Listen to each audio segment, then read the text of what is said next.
Okay, so first we have the box. I got it on eBay, but here we got the box. There's a picture on the side, and as you can see, okay, its model, by the way, is this. As you can see, it cost $40 when new, $39.95. Okay. Got its original styrofoam casing to protect it. The machine goes inside. It came with all the stuff except for one thing. For some weird reason, it did not have the manual.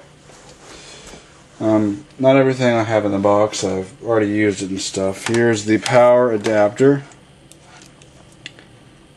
Atlas Rand power adapter. It has one of these earphones with some estimated 40-year-old earwax on it. It's got a little strap here, clip on to carry it. Okay, this is a tape holding piece here. Okay, I gotta be careful when I eject this. Anyway, this is the original tape that came with the recorder. I've made recordings on it. I have not labeled it though, because I want to keep it looking the original. The tape was inside a bag, and this went on the tape to prevent the tape from unspooling whenever subject to vibration and movement. So take the recorder out of this case, put it down. Also show you the microphone. Here's its original microphone right here, dynamic mic. It does have, unfortunately, a cord mark though, where the cord has melted into it. The weird chemical reaction that it does. I wish cords wouldn't do that, it's rather annoying. Yeah, the eject is messed up. Whenever I first got it, the eject was fine, but shortly after, a small plastic piece broke off down in there. You can kind of see up there. There's a little chip, and if you eject it too far, that thing, a little peg, can pop out of place. So whenever I eject it now, I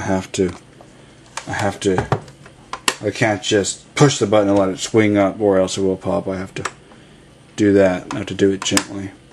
This RCA model YZB 508 is a machine that is extremely similar to ClydeSight's Ideal Sidekick cassette recorder.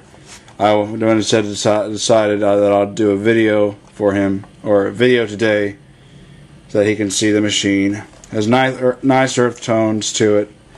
This one has a power adapter, but it is in parallel with the battery and does not cut off the batteries.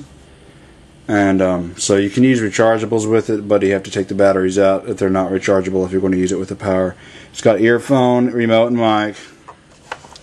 Cassette, which is the eject button. Record, rewind, stop, fast forward, which is very similar to a Philips. You can see ClydeSight's video if you want to see what the inside looks like and want to see what the transport's like. It's the same on the inside. Same mechanics, same transport design. It even uses a Sankyo motor like his does. And even the label came off on this one's motor too, but I glued it back on with super glue.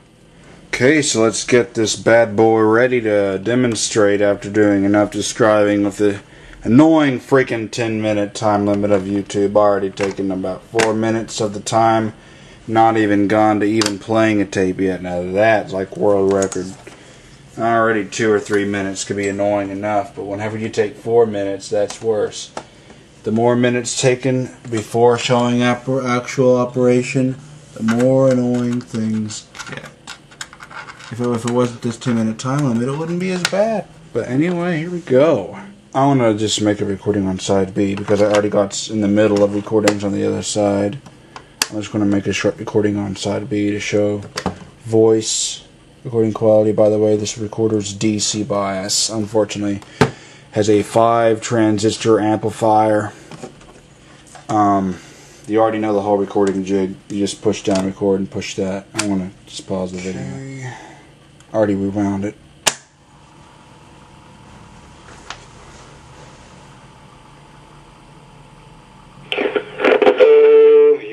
You could say the classic testing 1 2 3. Or I could say I'm recording on the blah blah blah, the RCA YZB 508. That was the power adapter. This recorder, dang it, has nice earth tone design. I'm gonna give a shout out to some YouTubers such as ClydeSight and Miguel, which is Vinyl Records Never Die, and Cool Dude Clem. I'm only going to do a few YouTube shout-outs to save time. Also, Emerson Colley and Spats Bear. Shout out to you too. Anyway, let's see how this is. This is automatic level control recorder. I'm speaking at arm's length distance now. Okay. Now speaking back again close to the microphone. And sibilance isn't too bad on this, although if you use a higher quality mic with more treble frequency response, sibilance is more noticeable in the DC bias way. But let's see this from top. Okay. The reason why you heard those weird kind of drops in speed was just the connection on this power wasn't that great. It was just getting messed with. I did have to replace the belt that runs the winding of the tape spools. The main belt was good enough to work. It's a little loose, it might start up slow, but it does work. Now I'm going to show how it recorded music. Of course, how it was not microphone to speaker, but having direct cord to the attenuation. And here we go. It could be yours, but you'll never let it. I know you try, but you try too hard. It's you.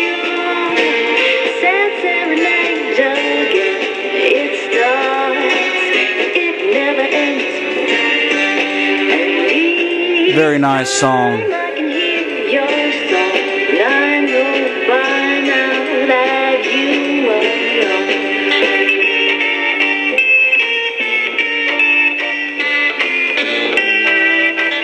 Isn't it awesome?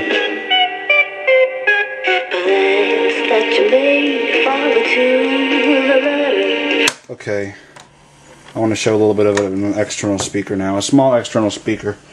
But let me tell you, listeners, and also ClydeSight, because this will inform him on probably the date of manufacture for his ideal sidekick. This one has the date stamped on the flywheel on the inside. I don't remember what the month and day are. I think it was September something, but I know it's from 1970. You know, 1970 vintage.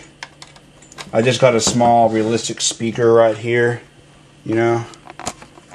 Dang it! What happened? I hit record on. I hit photo on the camera. Let me bear with this for a second. Okay, they are back to it. Okay, here's a realistic speaker. Taking up more time anyway. Anyhow.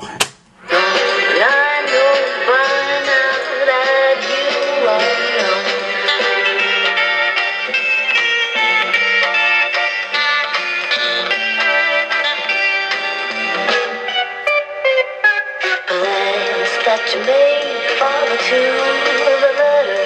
The weight of the world isn't meant for a song, but you done your right the better. This better not do any of that more muting stuff.